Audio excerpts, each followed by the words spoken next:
Hey, I'm going to hang up now. Okay, we're good.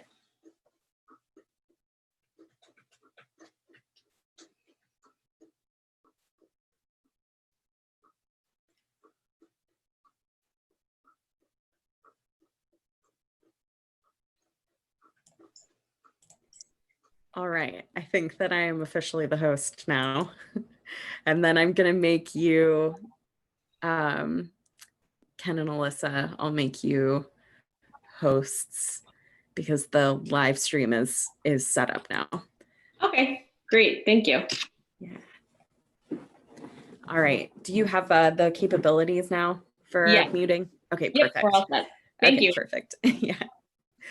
We finally figured it out. It's all set up now.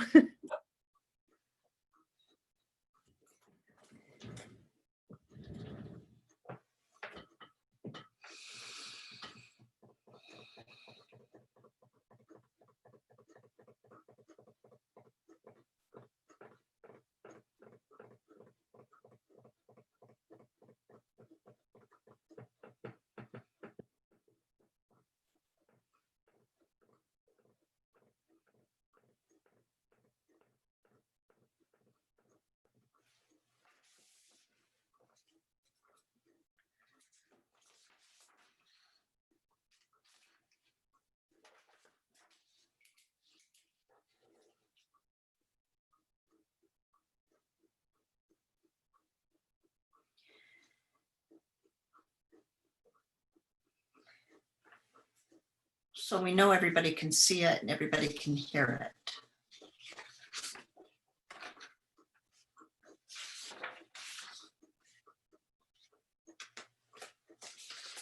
But these are really detailed instructions here, right?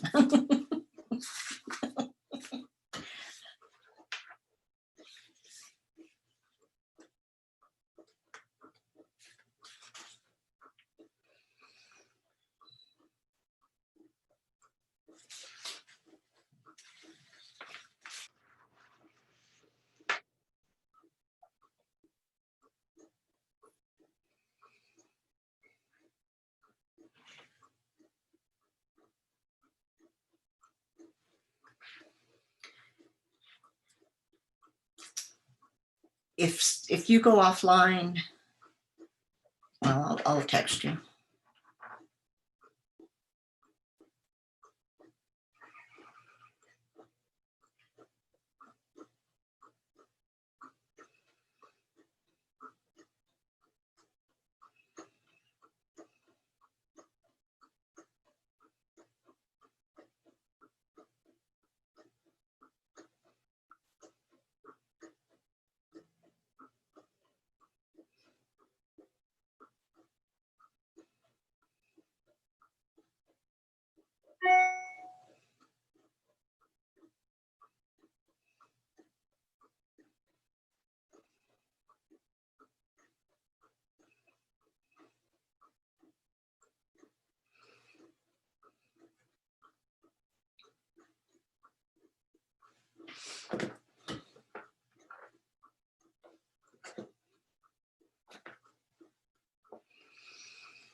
Is there anything else in the next 6 minutes that we have 6 minutes to address?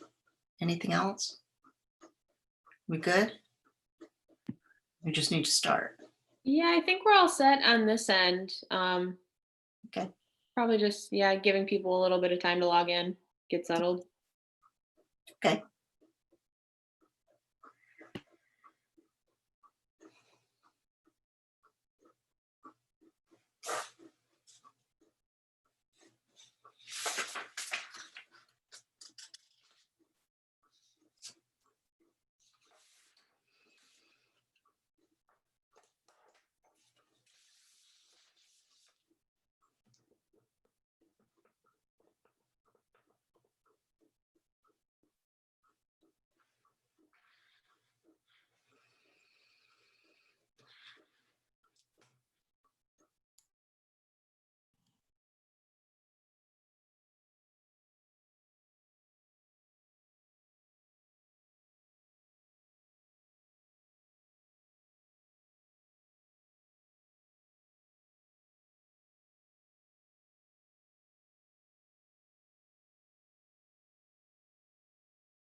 Should we be able to hear anything right now? Get out of here. Hi, no, we're just kind of waiting for people to log on and giving everyone a couple minutes to settle in. Okay, perfect. We'll get started maybe shortly after 6. Hi, Gay. Good to see you. This is Chris. I'll take my picture off when we're ready to start.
Hello.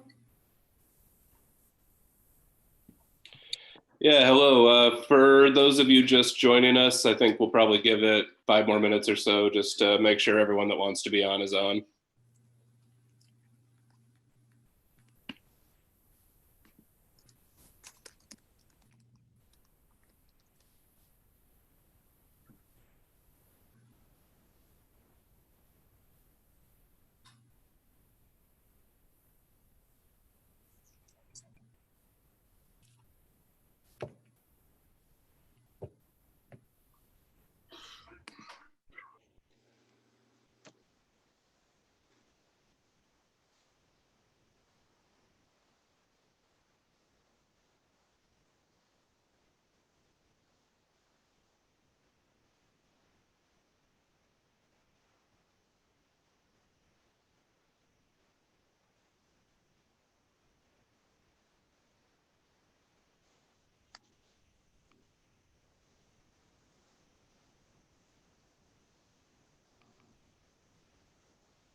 Hi, honey.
All right. Assuming that everyone can hear me, if you haven't already muted yourself, maybe that'd be a good place to start, just so we don't end up with background noise or talking over one another. Everyone's able to hear me, right? Hey. Okay. First of all, thank you for joining us for my mother's memorial. I'm still hopeful in these strange times that we may be able to do something in person next year. But in the meantime, my mother's good friend Eleanor and her daughter Lorraine have done an amazing job coordinating this service. So a big thank you to them and to everyone who contributed to this.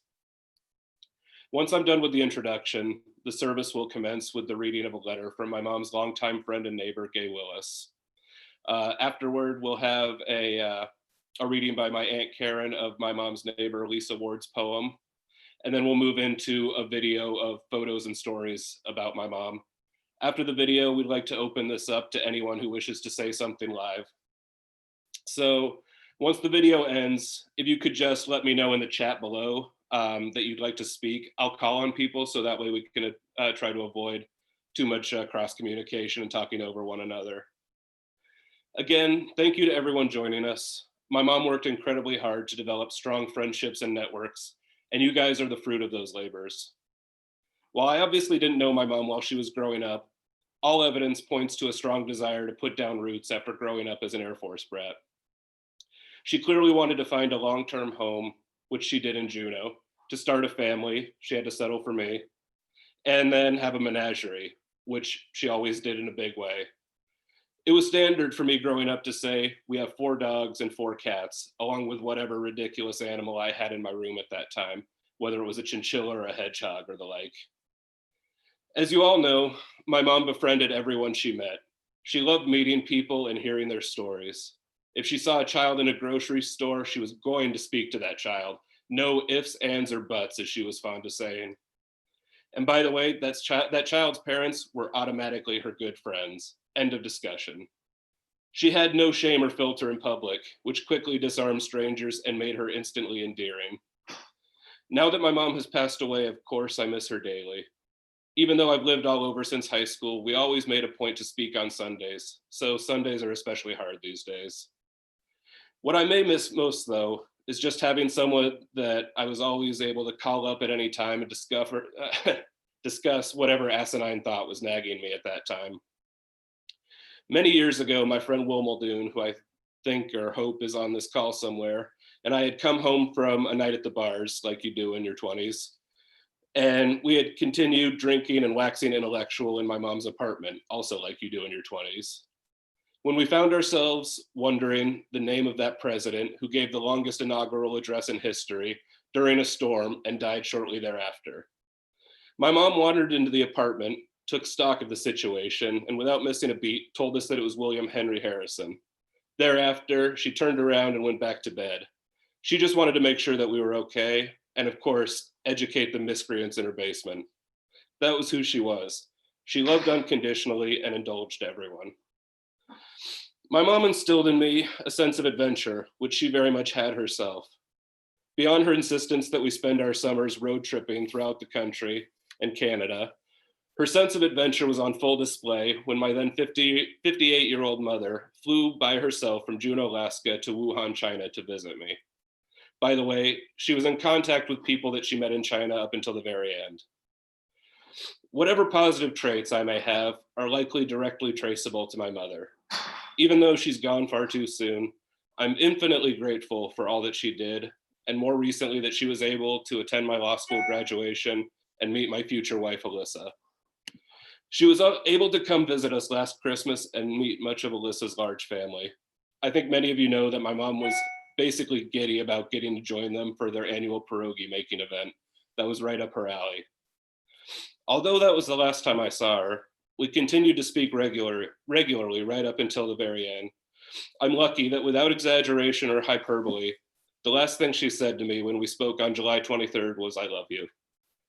I'd now like to turn this over to her friend Gay Willis.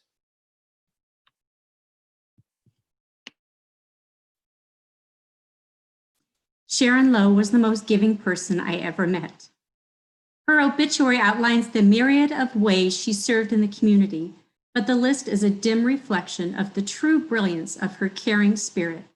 Sharon was always serving and giving in ways large and small. I believe it is impossible to calculate the good she brought into the world. Let me share some of what I witnessed personally, and then multiply it by everyone who ever had contact with her. Last February, Sharon responded to my birthday greetings with an update on her life.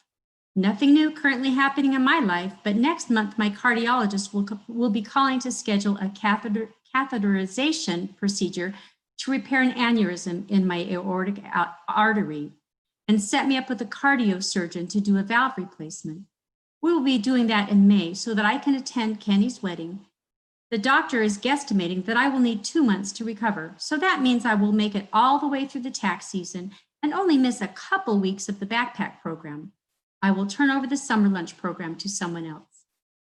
There she is planning heart surgery around volunteering for tax season and missing as little as possible of the backpack program and being ready for Kenny's wedding. Many people would use heart surgery as an excuse to kick back and relax. Not Sharon. Sharon took care of herself, but her priority was to do it in a way to minimize the impact on family and on her service to others. As the pandemic unfolded, we checked in again. This paragraph from her April 6th update gives a view into her influence for good. Things are going well here. The school district is distributing grab-and-go breakfast and lunch each work week day. They asked if I could keep the backpack program going. I have received over $5,000 in donations since the shutdown started. The problem is everybody's hoarding the type of food that we put in these bags for kids. Costco the other day called me. They had gotten 2 pallets of mac and cheese cups in and asked if I wanted 1 pallet. It took me an hour to pick up and put it on our shelves. Sharon didn't waste time. It is so significant to me that Costco, recognizing what Sharon did and knowing how important it was for the children of Juneau, called her to make the pallet available. Thank you, Costco. They noticed and valued Sharon's impact in the community, and anyone who got to know her did too. Sharon's far-reaching service was also extended on an individual and personal basis to all around her.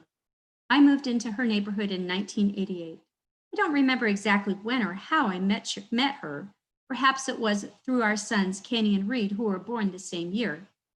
I do remember connecting with her as we both served in Cub Scouts, although in different packs. And later we worshiped together at church. She was always warm, happy, thoughtful, and friendly.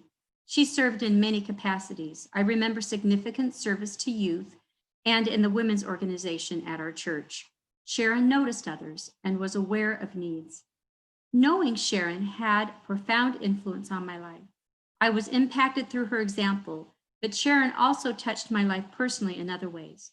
In 2006, as my youngest was graduating from high school, my husband and I decided I should try and get a job with PERS benefit. Although I taught school before my children were born, I had been a stay-at-home mother for the past 26 years.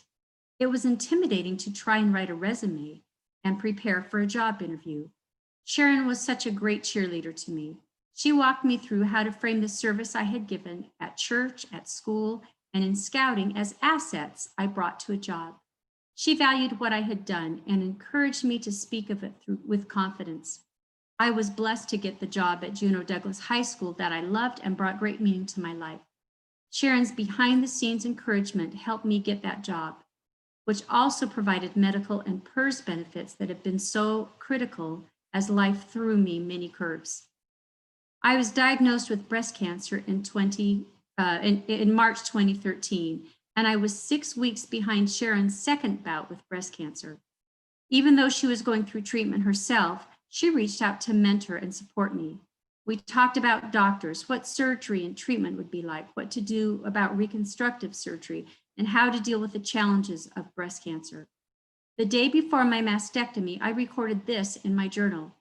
Before I left, Sharon Lowe, who just had a mastectomy on March 14th after a recurrence of breast cancer, brought me a beautiful cream-colored prayer shawl she made for me. She is having chemo right now, so it is tender to me that she took the time to do that. While I was still in Seattle for surgery, Sharon came to town for her follow-up appointment. She made the effort to meet with Scott and I to get a bite to eat. Her faith and optimism in the future, despite her diagnosis, were meaningful to me. She modeled how to face cancer with courage and cheer. We enjoyed the visit and then watched as she plodded down the hill to the ferry, leaving me encouraged and ready to face what was next. For several years, my husband, Scott, was Sharon's home teacher and a calling within the Church of Jesus Christ of Latter-day Saints to watch over, serve, and support another person in the congregation. They had a cute relationship. He'd call and say, "Sharon, kid, this is Scotty. What can I do for you this month?" She didn't let us do much for her. I think she only called once when the apartment was flooded due to an ice jam. Maybe one time she let us drive her to the airport. Sharon was always very capable and self-reliant. But we got together each month to visit. Sharon said she would rather visit at our home, which was 2 doors down from hers. She would walk over and we'd catch up on family and talk about the gospel of Jesus Christ. She always spoke with such love and pride about Kenny, her mother, sister, her stepchildren, her grandchildren. Family was everything to her. In an unassuming way, she would tell us about what was going on in her life, which always included service. One month, she was the Easter Bunny, taking pictures with children to earn money for a sorority service project. Another month, she was busy doing taxes for senior citizens. Then she would share the meals she was making for the Juneau children or the backpacks. And the next month, she would share how she was picking up her grandchildren and what they were going to do together and how excited she was, or how she was helping with the Girl Scout project. Sharon was never bragging or trying to look good. It was all very matter of fact. She couldn't talk about her life without talking about service. Service was her life. In 2015, Scott was diagnosed with a rare and aggressive cancer.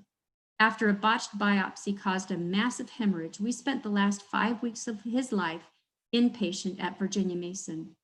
Sharon emailed frequently during that time, offering hope and wisdom. The day after the bleed, she wrote, "Remember, it is important at this time in Scott's life to take it one step at a time. So right now, the need is to get him well enough to come home. Then you can worry about getting him through the cancer treatment. And remember, the doctors are not always right. As you saw in this email, the doctor said it was miraculous he's looking so good. I know that I have heard more than once that someone has survived a tragedy longer than anyone expected them to do, whether it was illness or an accident. God is always performing miracles, and you must continue to believe in them. Also, you don't have to go through this alone." Midway through that difficult time, Sharon came to Seattle to visit her mother or for a checkup. She came to the hospital for a brief visit with Scott, who wasn't up to much. Then she said she would like to take me out to lunch. I protested that I didn't want to leave Scott, but Scott encouraged me to go. I think we went to the Capitol Grill. I know I had the best French dip sandwich of my life, but it wasn't the food I valued the most. Sharon and I talked about what was happening and about how Scott was doing and about my fears. She listened and encouraged me. There were some teary moments and there were some laughter. Her friendship and words nourished me and strengthened me. I hadn't realized how much I needed that. I hadn't realized how much I needed a break from the hospital, but she did. She buoyed me up and steeled me for the time ahead. We had no idea then that Scott would never return home or that his time was measured in a few short weeks, but I was better able to handle the awful time ahead because of lunch with Sharon Lowe. My email shows that she wrote a lot during that time. Sometimes it was lighthearted joking. "Scott, you don't need to home teach me this month." She also always checked on me as she responded to updates on Scott. Just a few days before his death, she wrote, "Just checking in to see how you're doing. I'm glad that Katie is there with you this time. Please take care of yourself. And remember, you don't always have to be brave. May God be with you, Sharon Lowe." I responded saying that I wasn't brave and shared a story about a tear-filled moment the night before. She replied again with gentle wisdom. "A woman is like a tea bag. You never know how strong she is until she gets into hot water." Eleanor Roosevelt.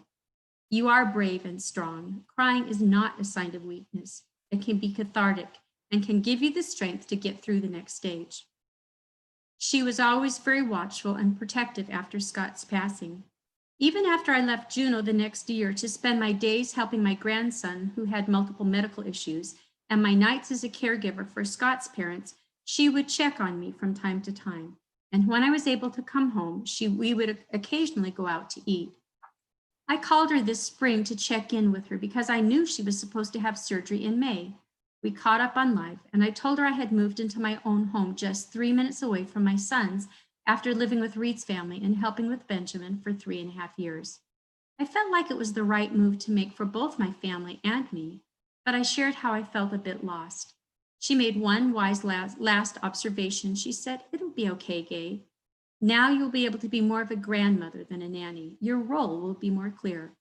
That was so insightful. Her encouragement and wisdom in that conversation was another gift I treasure. I spent Sharon's last day on earth thinking about her. I didn't know from our last call that her surgery had been postponed. Based on the revised date I had been given, I thought the surgery would be over and that she would be close to feeling well enough to give me an update. I assumed that was why I was thinking of her, and I planned on texting. But I got a phone call from our dear neighbor, Lisa Ward, and she asked me to return her call. Somehow I knew when I heard Lisa's message. I knew it involved Sharon. and I was so saddened to learn of Sharon's death. Sharon's passing leaves a hole that cannot be filled. She was so looking forward to Kenny's marriage to Alyssa. She spoke of it with such love and joy, and she told me how she met Alyssa's family and fell in love with them too. I'm sad she won't visibly be present for the wedding or to meet more of her posterity. Sharon was an angel on earth whose tireless service, wise insights, and endless compassion were a blessing to all. I am confident her angelic influence and presence will continue to be with the family as she watches over them. I don't know why Sharon was taken when she had such an impact for good in this world, but I know heaven is a better place because she's there. When I wonder why we lost her, I remember Sharon's own words of faith and wisdom at a similar time. Take one step at a time. Please take care of yourself. God is always performing miracles, and you must continue to believe in them. Also, you do not have to go through this alone. And remember, you don't always have to be brave. May God be with you. I miss my friend Sharon. I know you do too. And Juno will miss her tireless service. May the memory of this amazing woman, may we keep the memory of this amazing woman alive in us by passing the light and love she shared with us to our family, communities, and the world. Thank you. Thank you for that, Gay. That was beautiful. Now I believe my Aunt Karen would like to read a poem prepared by Lisa Ward, as my mom's neighbor and friend who was mentioned in Gay's letter there. Hi, I'm Sharon Lowe's youngest sister. I never spent a day of my life without her. So, and Gay, you're going to make this extremely hard to follow. This is by Sharon's neighbor, Lisa Ward. Are we getting a big echo here? Yeah. Hold on. I feel like I know Lisa because Sharon always talked highly of her, and they both took care of each other. And I've never done this before. And Sharon would say, Karen, you can do it. And then as a loving sister, she would say, but don't muck it up. So this poem is What Sharon Means to Me by Lisa Ward. These are a few of my favorite things. Apples for apple butter from a tree in the yard, handmade wool socks and a birthday card, a hand crocheted Christmas gift, fresh baked sourdough bread, hot split pea soup, goat milk made into goat cheese, giving my cats a cuddle when I'm traveling, Halloween treat, or what Sharon means to me. These are a few of my favorite things. Apples for apple butter from a tree in the yard, handmade wool socks and a birthday card, a hand crocheted Christmas gift, fresh baked sourdough bread, hot split pea soup, goat milk made into goat cheese, giving my cats a cuddle when I'm traveling, Halloween trick or treating, someone to give Mother's Day flowers, yummy sweet treats, baked banana bread with chocolate chips. Simply put, words cannot express what a dear friend Sharon was. Someone to give Mother Day flowers, yummy sweet treats, banana bread with chocolate chips. Simply put, words cannot express what a dear friend Sharon was. And what a dear sister, even though we did fight. Thank you for that. And if you'll bear with us for just a minute now, we'll get the video going that was lovingly prepared by Lorraine and Eleanor. Right.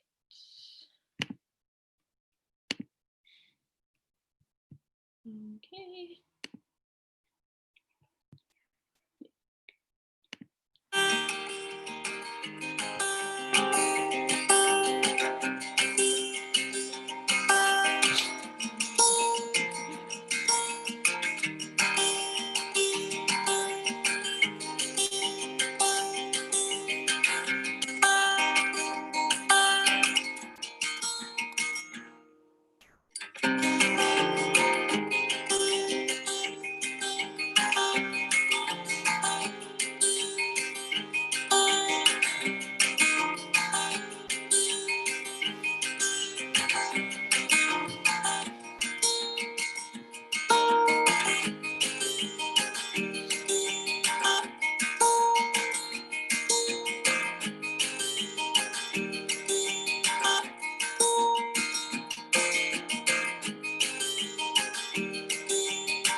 Sharon's future grandchildren and great-grandchildren will not get to meet the kind, generous, and selfless person that we all knew and loved.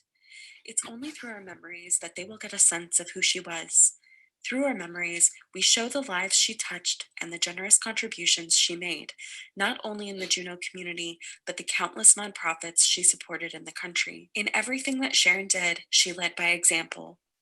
Sharon loved animals, and throughout her lifetime, she rescued many. She encouraged and inspired the rest of us to follow her lead and adopt from rescue centers rather than purchasing from breeders. Sharon didn't complain. She embraced her friends and she embraced her life. She was grateful, positive, and generous with her time and provided support for anyone that needed her. When you hear and read about her life, you can see that she had much to be grateful for, and she gave as much as she received. Sharon lived in Alaska since 1964. Since age 10, Sharon had dedicated time to volunteering, and after retiring in 2000, she spent a significant portion of her life as a volunteer. She often said that she flunked retirement. True that. Before she lived in Alaska, Sharon lived in Wyoming, Newfoundland, Washington, D.C., Germany, England, New Mexico, Texas, North Carolina, and Georgia. Sharon is a 2-time cancer survivor, and of course she supported the American Cancer Society, twice as chair of the Relay for Life fundraising event in Juneau, and always as a supporting member. Sharon also served on the AARP committee to provide tax aid to seniors, and did so for several years, when in 2008 she learned the tax aid program was being taken out of Juneau due to lack of participation. Sharon formed a team and led the program, with over 100 seniors participating each year. The 2 examples I have listed above come from a long list of volunteer positions for Alaska that Sharon has held. Suffice it to say that there is not one year in Sharon's life that she has not served as a volunteer for Alaska in some capacity or another. As examples, although her only child spent only 5 years in Boy Scouts, she continued as a volunteer another 12 years. She was a Girl Scout leader for 3 years, has raised funds for nonprofits through Epsilon Sigma Alpha for 20 plus years at both the local and state level, has been the March of Dimes district coordinator, and a participant in too many fundraisers to name. She's been a coach, umpire, scorekeeper, volunteer stagehand, costume maker, and a pie maker for Rotary fundraisers. She has even played Santa Claus and the Easter Bunny to raise funds for local nonprofits throughout the years. Sharon is someone who is happy to be asked to serve. After her second bout with cancer in 2013, Sharon went to work part-time to manage a program that is close to her heart, the Backpack Program for Kids. The program actually started in 2015 with a small grant for a local church in the Douglas community. Through Sharon's passion and leadership, it grew, and at the time of her death, the programming fed nearly 500 kids. Eleanor Oidna remembered that Sharon said she had hoped for a large family. I often told her that she certainly got her wish. She not only coordinated the program, she did fundraising, grant writing, and the shopping and cooking to keep the program going and growing. Sharon once told her friend Eleanor that volunteer work was something she felt she was born to do. She was grateful every day that she was in a position to be able to. A message from Linda. I knew Sharon from the office I worked at for 21 years. I knew she was always helping others, making hats for kids in need, and helping at the lunch program. She was always special to me. A message from Lisa Yates. I worked with Sharon for many years back in the 1980s. She was my boss for a good portion of those 6 years. She not only was my boss and mentor, but a person that became my friend, and later, she was, as you probably know, a good cook, baker.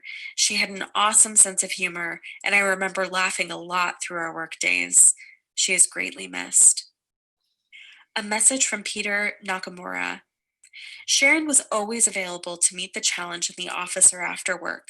She always had a smile on her face and always had the answers as my admin assistant when I served as the director of public health for Alaska. As the assistant to my wife, she helped me with the department Halloween costume party, or in keeping our salmon fresh every year when my 4 brothers joined me each year to fish with my wife and I. She was a great neighbor in the valley and always made space in her basement freezer for the fish. Lois and I were fortunate to have her as a wonderful friend. My great sorrow for the loss in a colleague and friend. Incidentally, we won the department costume party 4 times in a row and filled the freezer every year. A message from Janet Coffin. I first met Sharon in the fall of 2016 at a Wednesday ladies' luncheon at the Utter Culture in Juneau, Alaska. Sharon introduced me to many of the ladies and invited me to participate when I was able to join. It has been fun, and many of the ladies join when they are able. I then invited Sharon to play bunco once per month at rotating homes. The hostess provides a dish to share for the potluck, beverage, utensils, and plates. Sharon always made something most people would enjoy.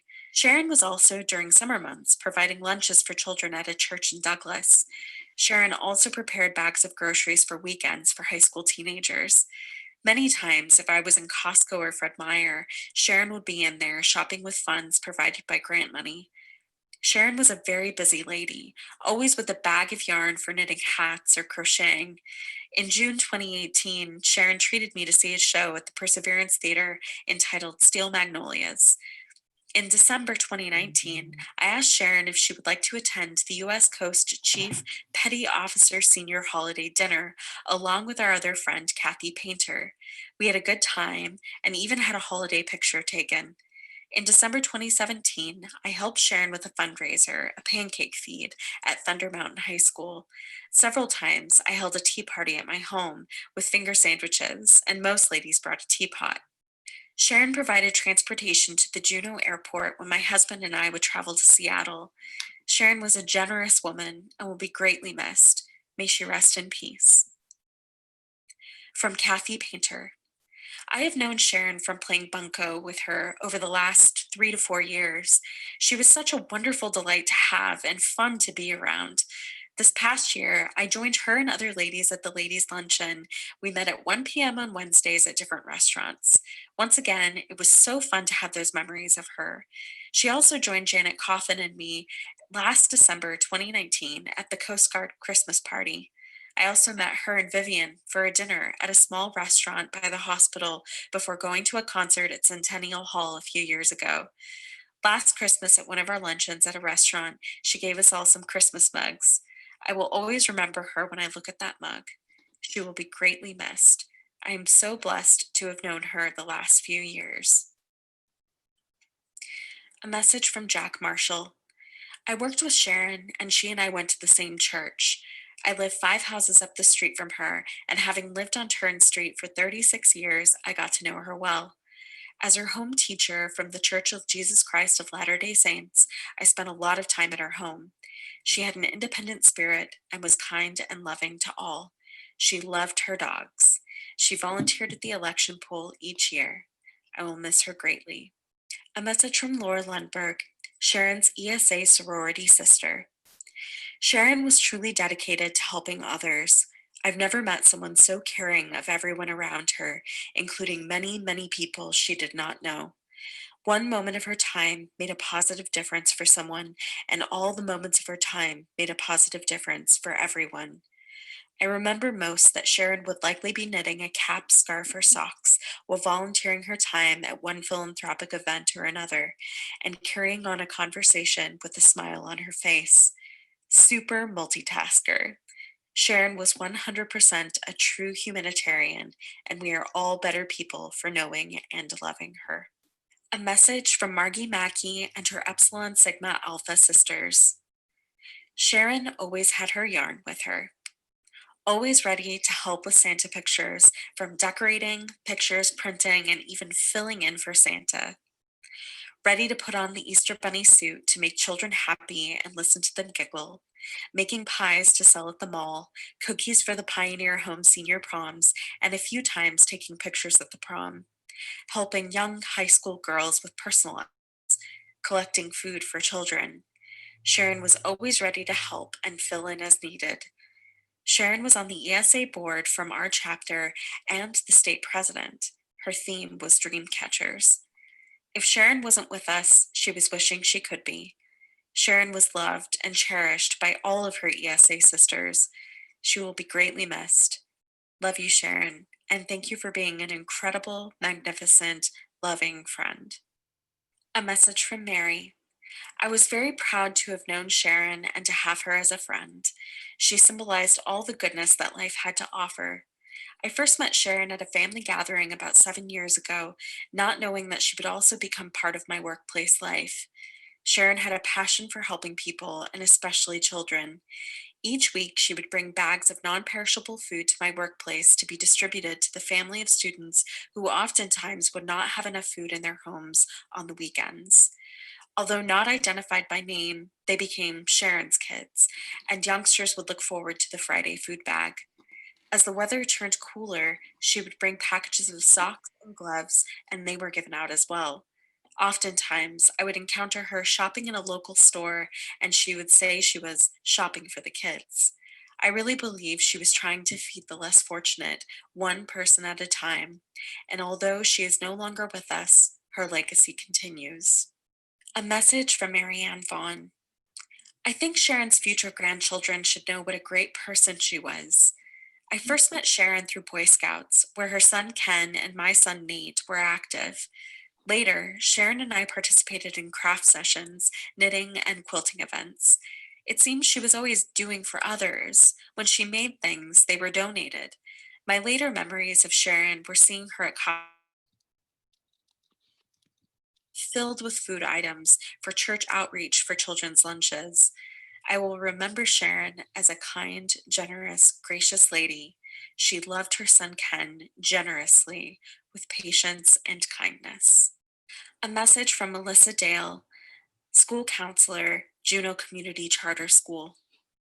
I believe I only met Sharon once, and it was during the shutdown last spring. I was waiting to meet her to pick up weekend food bags for families in need. She pulled up with more than one school's bags, having already delivered to multiple stops. Sharon knew who got what. There was a clear system she had established. Sharon was the backbone of this program.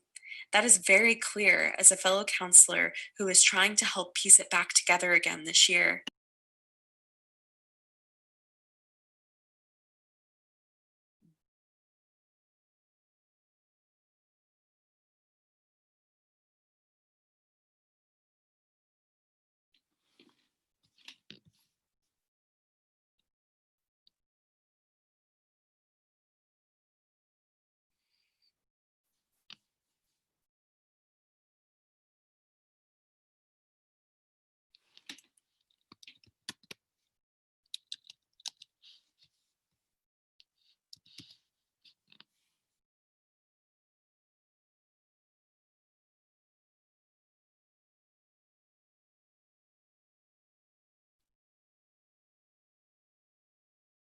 Made dishes. She wanted me to eat things like clam and fish, and she wanted me to behave like a lady, setting the table formally, using utensils properly, washing my face and hands. To 9-year-old me, it all seemed a little much to ask. But it was impossible not to love Sharon. She wore me down with her very Sharon ways, with her Christmas decorations. Does that seem weird? It shouldn't. Sharon was a smart lady. She put out the most magical ornaments from around the world and trays loaded with cookies and candies. And she wore me down with her skills. She taught me to crochet and tried to teach me to cross stitch. She had so many talents and was always excited to share her knowledge. Before long, I was stumbling into her room after a nightmare and sleeping on the floor beside her bed. As I grew older, we grew closer. We had our moments, of course. She did have to play stepmom to two twin teenagers. Sharon was tough, but she was fair, and she was always, always there. She was there for my high school graduation and when I got my degree. She was there when I went skydiving. She was on the ground, of course, proving again what all who knew her know, that she had more sense than many of us. She was there for weddings and births. She was always there for her children and for her grandchildren. I was looking through my photos to find pictures to share for this event, and I realized, whether by coincidence or by design, Sharon rarely appeared in any of them, but she was present in so many of them, just out of frame. Through a very full life, her shadow fell on the edges of photos captured at every event. Birthday parties and graduations, holidays and dinner parties. Her fantastic dishes showed up in pictures more often than she did. Easter treats like egg nest cookies that she would bring to our feasts, birthday cakes, dinner rolls and desserts. Man, could Sharon cook dessert. Unless she was out of town, Sharon always showed up for our Crazies holiday celebrations. The Crazies is the name for our fantastically non-nuclear family. And Sharon didn't always just show up for our gatherings. She always showed up with the most mouth-watering dishes, hams, turkeys, bread. I'm getting hungry just thinking about it. Sharon's presence hovered in the background of the photos of her grandchildren, my kids, Sydney and Chandler, my brother's daughter, Jamie, and her step-grandchildren, Piper and Sabrina, Alex and Sam. Sharon doted on her grandkids. It didn't matter how they became her grandchildren. Once they were there, they were hers. And she was the quintessential grandmother. She knitted them hats to wear for the 4th of July. She baked cookies with them and without. And if it was without, the cookies were there waiting for her grandkids to come visit. And if they didn't, the cookies were brought to their homes with instructions to let mom and dad have just one. I found photo after photo of the kids dressed up waiting for Sharon to come take them to the symphony or to a play.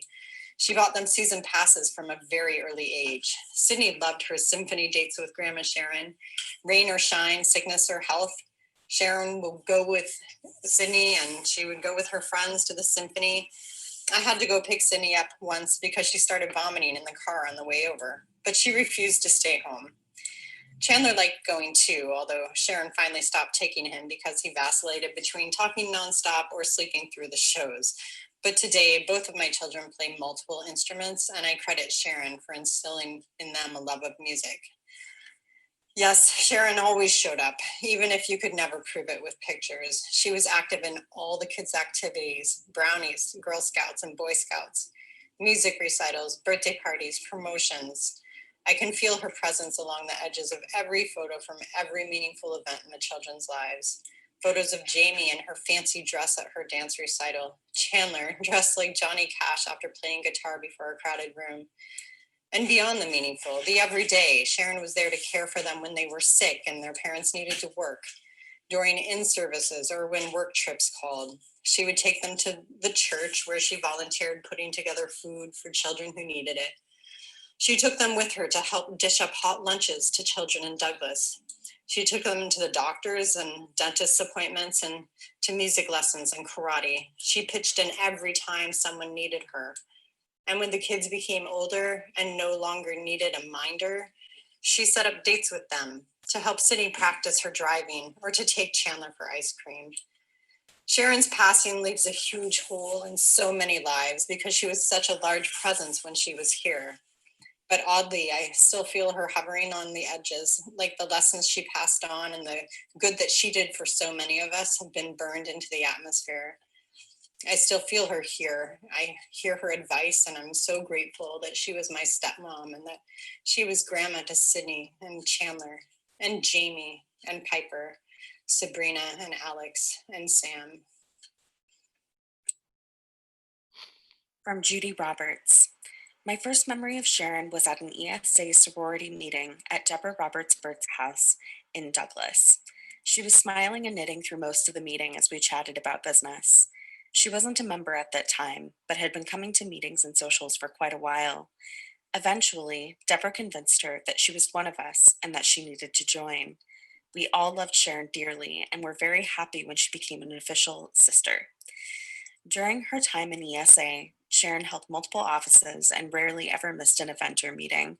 She never complained, always had a smile, and was ready to help in whatever way she could. Among the many things she participated in, Sharon helped bake and sell pies at the Nugget Mall, worked at the Moose Carnival booth, and did lots of events at the Pioneers Home. Of course, we all remember her jumping around in the pink Easter Bunny costume, too. Sharon was a person who led by example, and what an excellent example she was. On a personal level, Sharon was a very dear friend and often had lunch with the downtown group at the Fiddlehead restaurant, or she helped us get tickets to one of the amazing Perseverance Theater productions. I loved Sharon dearly and cannot believe that I won't see her on my next visit to Juneau. She's sorely missed, and her beautiful presence will forever hold a special place in my heart. Hello, my name is Donna Lay. I have known Sharon as long as I have lived in Juneau, which is over 20 years. We first met at church. Things I always will remember about Sharon or that will remind me of Sharon. She loved to knit. She was always knitting something. When in a meeting, when waiting for an activity to start, her hands were always busy. Sharon loved her son and grandkids. Every time I saw her, she would mention one of them or both of them, and she would light up with excitement. Twice, she survived breast cancer. She was a survivor. She gave me such inspirations for weathering trials and coming through strong with a great attitude on the other side. Dogs were important to Sharon. She always had a few. When our dogs had passed away, she would send us a card of sympathy. She knew what it was like to love a dog. Serving others was who Sharon was. She was involved in volunteering for AARP and tax services so many years I lost count. School lunch for kids in Juneau will never be the same. Sharon spearheaded the backpack program for kids who needed weekend and holiday lunches. I was privileged to work on several projects with Sharon for the backpack program. She cooked and coordinated for summer lunches, bought groceries year-round for lunches, and picked up items at the food bank. Sharon was tireless, always doing something for someone else. We enjoyed many Saturdays walking the airport dike trail with our dogs. About once a month for a lot of years, we would meet early on a Saturday morning and walk our dogs. She said hi to so many people on the trail, I almost believe she knew everyone in Juneau and their dog, and maybe she did. Sharon, thank you for your legacy. I miss you. Love, Donna. A note from Eleanor Oidna. I've read and heard what has been said about Sharon's life in this video, and in our 16 years of friendship, I felt that it captured her life, her passions, her gifts, and her spirit so well. I came to know Sharon when she hired me to work for her at the state. Although we didn't actually work together, she included me in some of her volunteer work, and like everyone that grew to know her, we too became great friends. In 2005, Sharon retired from the state, and at that same time, she adopted a puppy, Moxie, to join what her veterinarian called the thundering herd, when each year Sharon took the whole crew in for their vaccines. I adopted Moxie's brother, Sparge, and he often joined his friends at Sharon's too. In fact, Sparge, when Sharon visited, would try to go home with her. There were never too many animals as far as Sharon was concerned, and they loved being around her. Sharon and I also had children the same age, and another one of my children lived in Anchorage for a time and befriended her mother. All of these things made my husband Arnie, Sharon, and I a family. Arnie was spoiled year-round with homemade rhubarb jam from Sharon's kitchen, and the three of us shared many a meal together and spent hours in conversation about everything. And like family does, we watched out for one another. When Sparge died last year, Sharon said that pets wait for their people at the Rainbow Bridge. I imagine all of the creatures Sharon rescued in her lifetime on Earth and know that Sparge is among them. She was his family too. Sharon was educated, well-read, and well-traveled, and constantly sharing new things she was learning and telling stories of places, people, and experiences she had had throughout her life. She had an incredible memory. My life in Juneau started with Sharon and existed with Sharon in it. To say I will miss her is an understatement, but she is in my heart and in my mind in the things I do day to day. I want to close with something that I remember in our last call and that I believe Sharon has said to many of us, and what she would say to her future grandchildren and great-grandchildren. I love you, Sharon. And she would say, I love you too, sweetie. Hi, my name is Kelsey Moore. I was Aunt Sharon's favorite niece. and consequently, I was her only niece. But I would like to share just a couple stories about my wonderful Aunt Sharon today and her giving heart. I'm an elementary school teacher, and Aunt Sharon was always asking me about my students and how they were, because I work in a very low income area. Well, a few years ago, when I was talking to Aunt Sharon about my students, I mentioned that many of them didn't have proper clothing for wintertime. Well, as soon as Aunt Sharon heard that, she asked me how many students I had, asked for about, what their favorite colors were, and she went out and bought yarn, and she knitted every single student their own hat. And these weren't just any other hat. They were Sharon hats. And if you have a Sharon hat, you know that they will cover your ears, your forehead, your back of your neck. They were exquisite. Well, my students were so overwhelmed that they ended up writing Aunt Sharon and sending her videos and notes, and they adopted her as their Aunt Sharon. Because not only do a lot of my students come from low economic status, but they also come from broken homes where their families are separated or they don't have family. So my class adopted my Aunt Sharon as their Aunt Sharon as well. Well, then the following year, I had the same class. I was able to loop with them, and Sharon knitted them all mittens that matched their hats. And of course, with the leftover yarn, Aunt Sharon knitted my new baby Leo, knitted him a beautiful yarn blanket, and she had used all of the extra yarn that was left over from the mittens and the hats. So that was just another gift that she was able to give to me. Then last year, my librarian was diagnosed with breast cancer. And when I was talking to Aunt Sharon about my beloved librarian, the first thing Aunt Sharon asked was, what does she need? She offered books and other resources to my librarian, but she also wanted to know what her favorite color was. And a couple weeks later, Aunt Sharon had mailed me a beautifully knit blue hat. My librarian loved this hat so much, she wore it every single day. And unfortunately, my librarian has now passed of breast cancer, but her last school picture that she took, she was proudly wearing the hat that Aunt Sharon had knitted her. Aunt Sharon, as you all know, was an incredibly special woman, and thankfully she has left her mark on this world, and she will never be forgotten.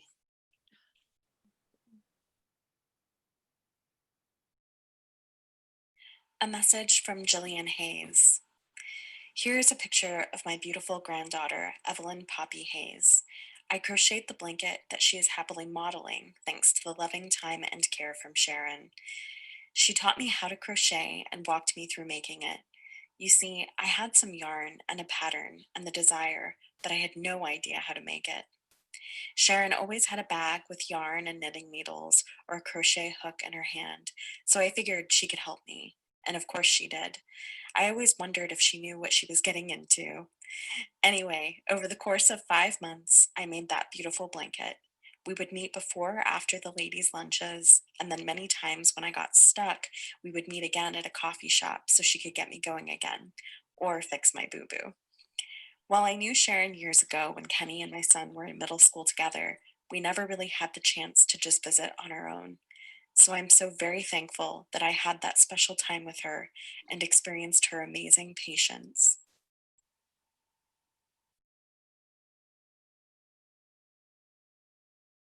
A message from Judith Hendrickson. I have some very wonderful memories of Sharon. My first time meeting the ESA ladies was at Margi Maki's house.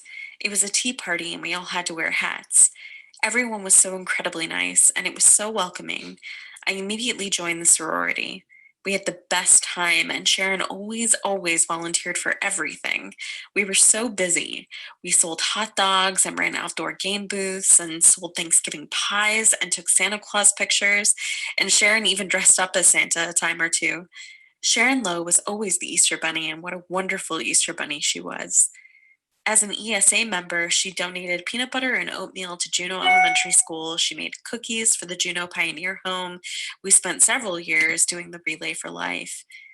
Sharon was so very, very proud of her family. She spoke so proudly of her son Kenny and of Jean and John. Sharon loved everybody. Sharon had a special place in her heart for children.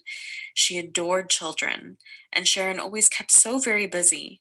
She would help out the needy. She was a fantastic knitter and would knit school children hats. She would donate toiletries and bras to low-income teen girls. Sharon wrote the grant for Feeding Juno's Future. Sharon enjoyed shopping for the 400 poor, hungry children so they may have breakfast and lunch on the weekends. The backpack program. Sharon also shopped and cooked for the summer food program. Sharon Lowe was a very, very dear friend. During the winter months, we would love going out to eat at the Douglas Cafe and then seeing a play at Perseverance Theater.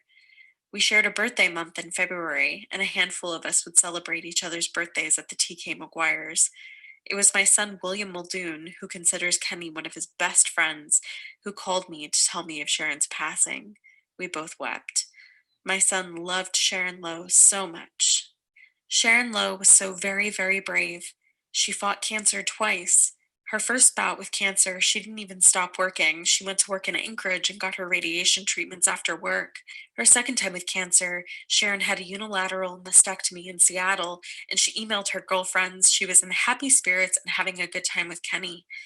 To Sharon, Kenny hung the moon. To me, Sharon Lowe hung the moon. She was sweet, generous, kind, amazing, and I loved her so.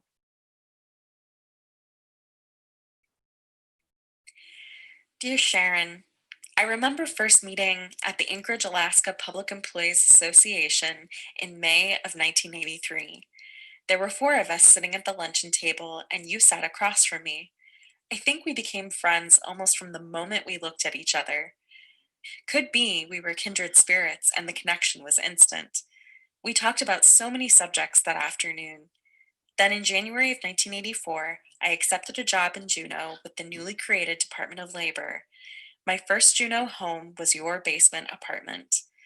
This move cemented our friendship as I was able to see you every day. Kenny was only a few months old, and he and I became backseat friends on our drive to work until my 280Z arrived from Fairbanks. I wasn't there for his birth, but I did get to watch him grow into the man he is today, and I do Aunt Deb. In Juneau, we did so many things together. You loved to give, and I accepted and hopefully gave back as much as you gave me. During those years, we shared numerous lunches at the Fiddlehead and quick lunch walks downtown. We kept each other informed of what our children and then my grandchildren were doing. We shared an ESA Activates for many years. Remember that crazy snow drive from Fairbanks to Haines after an ESA convention? To keep us both calm during that icy drive, you read out loud a P.D. James mystery. I don't remember the name of the book, but your balanced, calm reading kept us both steady as I maneuvered the ice and snow-covered Alcan Highway. We also had 2 flat tires on that trip. I remember the 1984 Thanksgiving storm with that unbelievable wind and rain. The turkey was in the oven and just starting to give off that aroma of celebration. Then the lights went out, but we improvised the best we could. Ken started the barbecue and the turkey took forever, but a good meal and candlelight was had. We seemed so safe together. It didn't matter what Mother Nature brought that day. We had our laughter and friendship to keep us warm. How many times we sat and knitted together, shared lunches together, traveled the icy roads of life together, and we always maintained that quiet friendship that just stayed positive. However, leaving Juneau in 2003 was the hardest on our friendship. We knew that the separation would be difficult, but that distance was only in miles. On every visit I made to Juneau, we would hug, laugh, and continue like I had never left. Then in 2014, I moved back to the Seattle area. Now it was your turn to visit me. Once again, we explored and shopped in Bainbridge, Shelton, Allen, and Seattle. We had sleepovers at my place and Karen's. We celebrated your mom's birthdays and visits with Kenny. The last 5 years were wonderful as we explored yarn shops, antique shops, and the Seattle public market. Sharon, I was hoping that our adventures would continue for many years. However, life is not always the way we plan. You left me sooner than I wanted, but you are still in my heart and memories. Your friendship was a gift that I will continue to cherish, and I thank you every day for being my friend these last 37 years. Your legacy will continue to be one of giving, love, and compassion. Your strength was not physical, it was in your unwavering love of children and animals. Your intelligence was beyond others, but you never flaunted, only taught others in a very quiet, steady voice. You are missed, my dear, beautiful friend. Love, Deborah Roberts-Burt. A message from Vivian Bearden. I am honored to have had Sharon as a friend. We shared many events around Juneau together: symphonies, plays, gallery walks, museums, lectures, and more. With her busy volunteer work, it was amazing she had time for such a friendship. It was as if she invented time, not to forget all her cooking and baking she shared. What a loss her death has made for so many of us. A message from Shelley Travis. I have known and loved Sharon for 40 years. I'm bawling as I write this. Her heart was so beautiful and good. When my niece was diagnosed with brain cancer, Sharon jumped into donating her beautiful hats for Jessica. She brought a smile to all of us at Little Mermaid every time she walked through those doors. Her love for her family was huge. She beamed speaking of them, always making something wonderful for each and every one of them. I'm beyond blessed to have been able to call her friend for so many joyous years. With heartfelt thanks, Shelley Travis. Hi, this is an old, my dear friend, Sharon. A friend to me, she was my best friend's neighbor. She was a bright light shining. Her cats, her dogs, her backyard, her apple tree, she was she. But so much did she do. Sharon possessed help as a verb. She was a doer. She thoughtfully served. She fed the hungry. She created ways to feed our students. I gave out the food. I saw her work feed others. She did this. To me, Sharon was simply the face of Jesus. Like him, she fed the hungry. She was cheerful and kind. And Sharon did the shopping, long hours, putting all that work together. And with her being gone, it has been a challenge to find ways. We wish we knew her ways. So it's hard. She fed many, many, many, many. She found a way in our world of today. To me, Sharon was a saint. She is an inspiration to me. I think of how she just did the work. From knitting lunches that created forever bonds, strong, caring friendships, to providing tax help with the AARP and me. She served in retirement. She made our community here in Juneau stronger, healthier, and more full. Sharon was my friend, and I saw her works as holy. She walked the walk and did the work. And I'm under-resourced, but I have goals, Sharon goals, to stay involved, to serve, to feed the hungry. So Sharon, may your soul rest in peace, and let us share your peace together.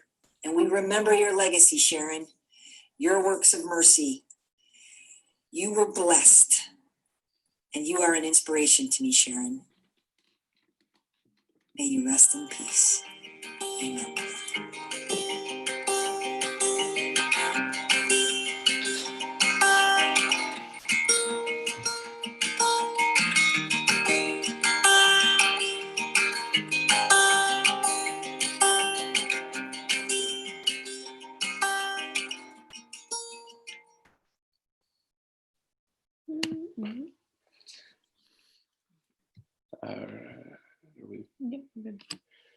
All right. Thank you again, Lorraine and Eleanor, for putting that together, and everyone that contributed.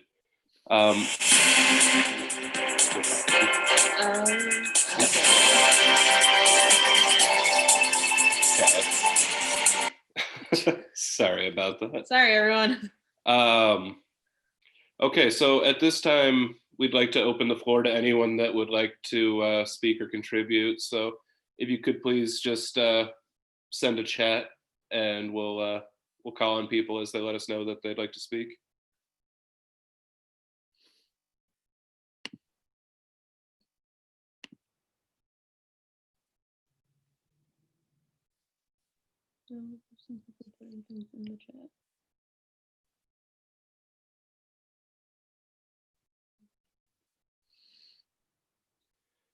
Okay, yeah, let's start with Chris, please. So I met Sharon, I don't know how many years ago, but I first met her through scouting, as many of you did.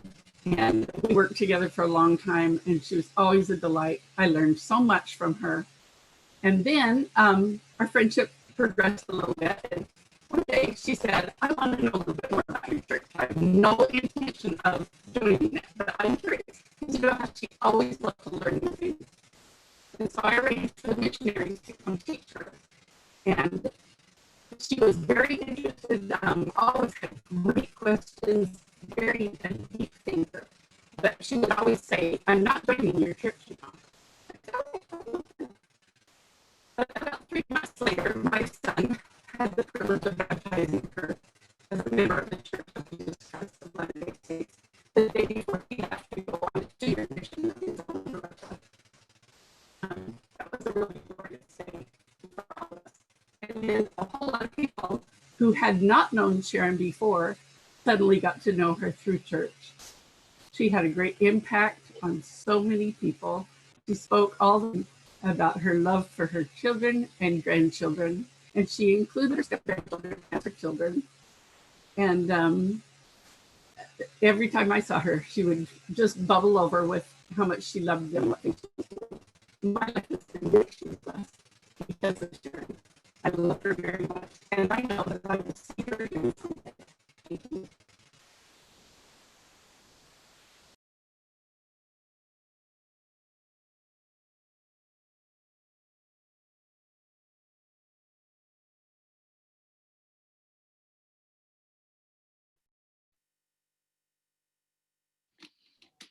It looks like Kenny's screen has frozen. So Dennis Watson.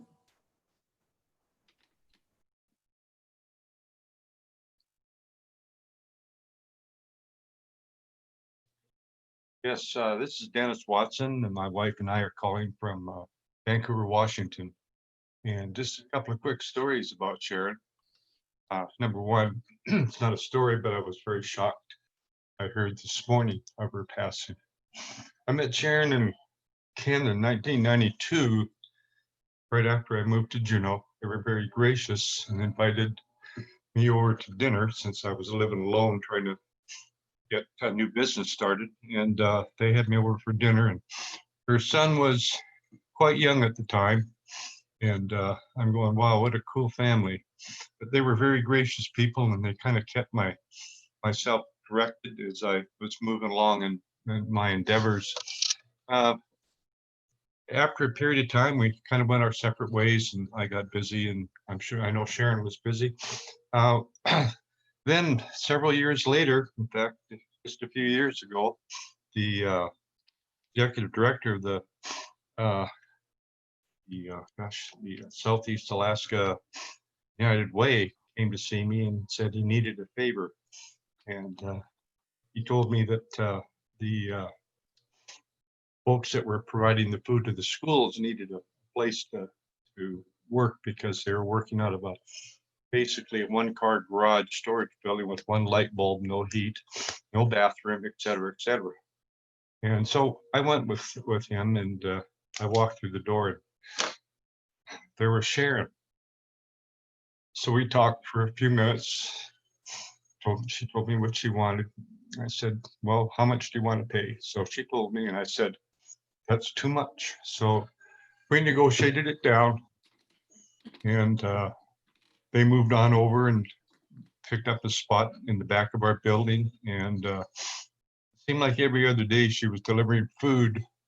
That's super. I've never seen a person pack as much food into a car in my in my life.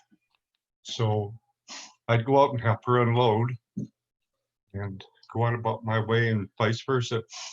But every time she came in, she'd take the time to talk to me.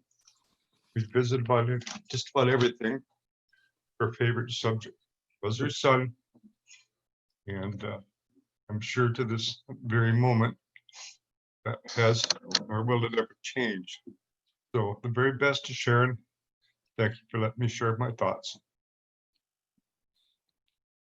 Thank you, Dennis. Yeah, sorry, we got kicked out at the end of Chris's presentation there. But I believe that my brother John would like to speak for a minute.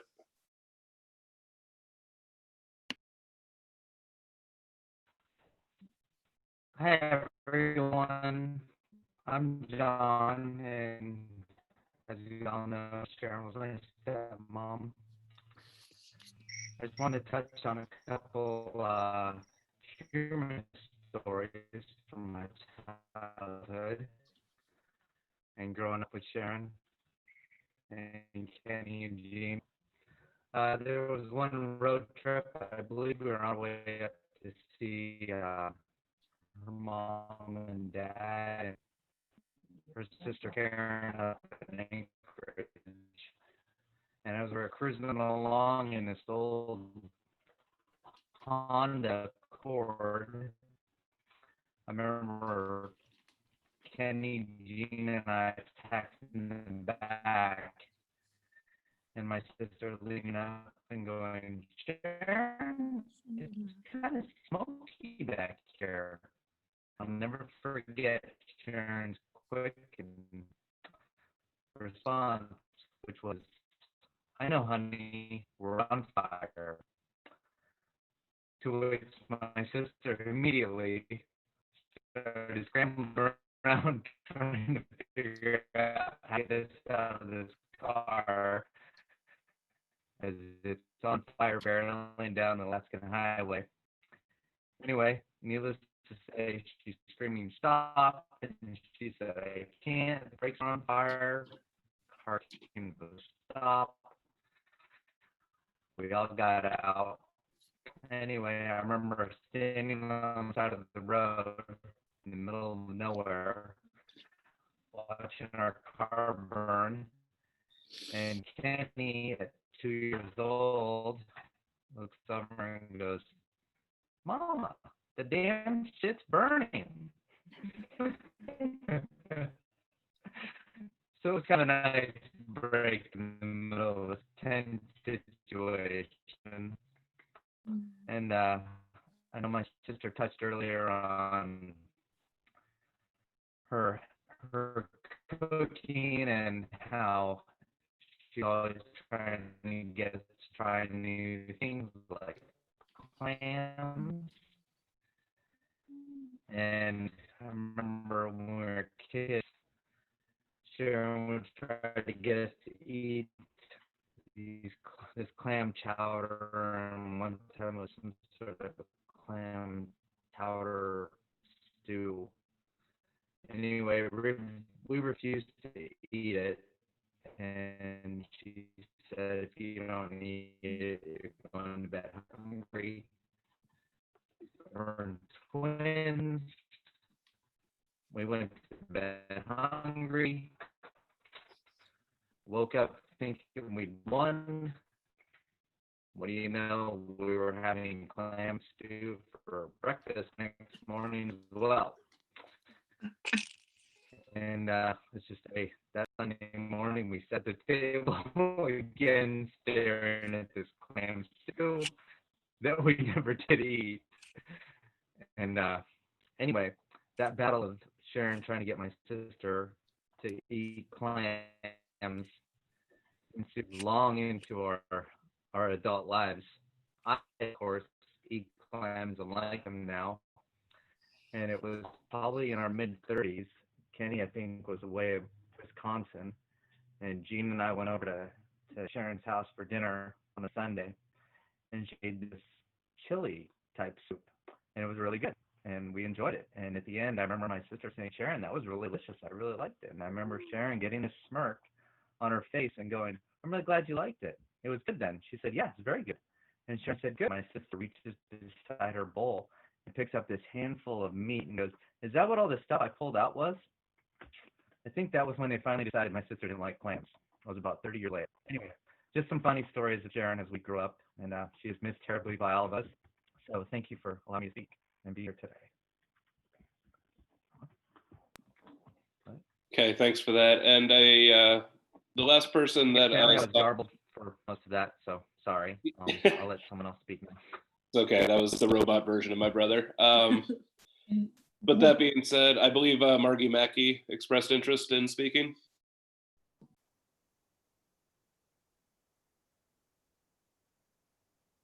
Margi, are you there? She's having a hard time getting off. Okay, I got it unmuted. Can you hear me? Yeah. I just want John and Jean, and especially Kenny, to be really careful because there's a lot of people on here that know more about you. So watch it. There's a lot of secrets we know. And you grandkids, we know more about you than your parents do. So watch it too. And this is a small town in Juneau, and I know some of you are here, so we're spies. Anyway, I want to say thank you to everybody who told us stories about Sharon. It was awesome. A lot of them are the same, but I just want to thank everybody for doing this, and Sharon loved every one of you, plus more. So thank you, Kenny. Thanks, Eleanor. Thanks, Jean. Thanks, John. That's all. Thank you, Margi. Was there anyone else? Oh, let's see here. Jean wanted to say something. Yeah, so my brother was pretty garbled there. He was having some technical issues, but I know the story that he was trying to tell, and it's pretty funny, so I wanted to go ahead and share it. And so it was about taking a trip on the Alcan Highway. We were in a really old Peter Honda, and Kenny was in the back seat on the left. I was in the middle, John was on the right, Sharon was driving. The road was full of potholes, and unlike, the cautious Sharon that maybe some of you know in these more recent years, she had a lead foot. Anyway, one thing led to another, and the car caught on fire. The brakes were gone. We had to pull over on the side of the road, but the car wouldn't stop. It finally did. And when Sharon got out of the car to go around and get Kenny, she realized that his car seat was stuck. She couldn't get the car seat out of the car.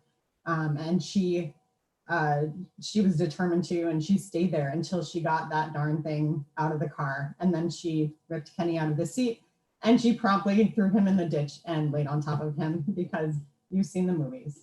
They always explode. That's not actually the case, but luckily motorists behind us came, picked Sharon up, grabbed Kenny, and took off with both of them. His hand on Sharon's wrist and Kenny under an arm, and took off down the highway.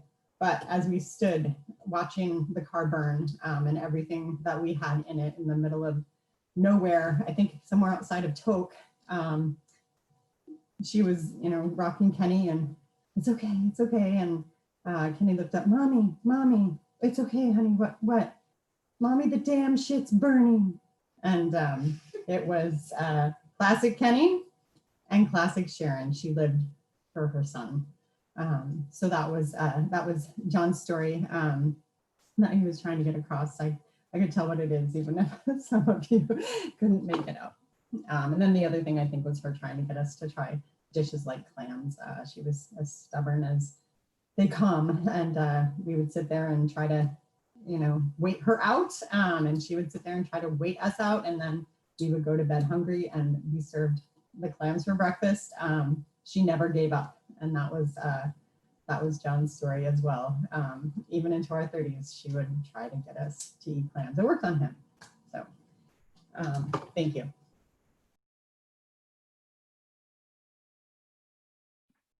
Okay, is there anyone else that would like to speak? Okay, I guess if that's it, there were just a couple things that we'd like to wrap up with. First of all, my mom's dogs, Teddy and Rosie, have been graciously taken in by my mother's neighbor, Lisa Ward, and her daughter, Summer. They've been taking care of her, but they're looking for a forever home at this point and should be ready to make that transition soon. So if you or anyone you know would be interested in potentially adopting a couple of not quite senior citizens, but older dachshunds, we've put an email address in the chat here. Please feel free to email that and express your interest, and just try to generally get the word out there if you're able to. And likewise, as you may or may not know, a memorial fund has been set up in my mom's name to continue her Feeding Juno's Future program. So give what you can. There is a link and explanation within the YouTube channel that's associated with this memorial service.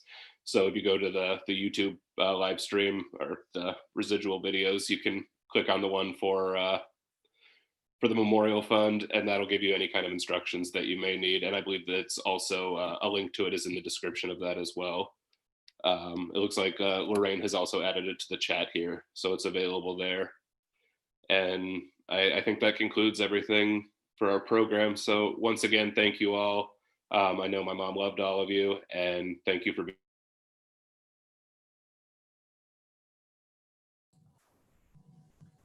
Thank you, everyone.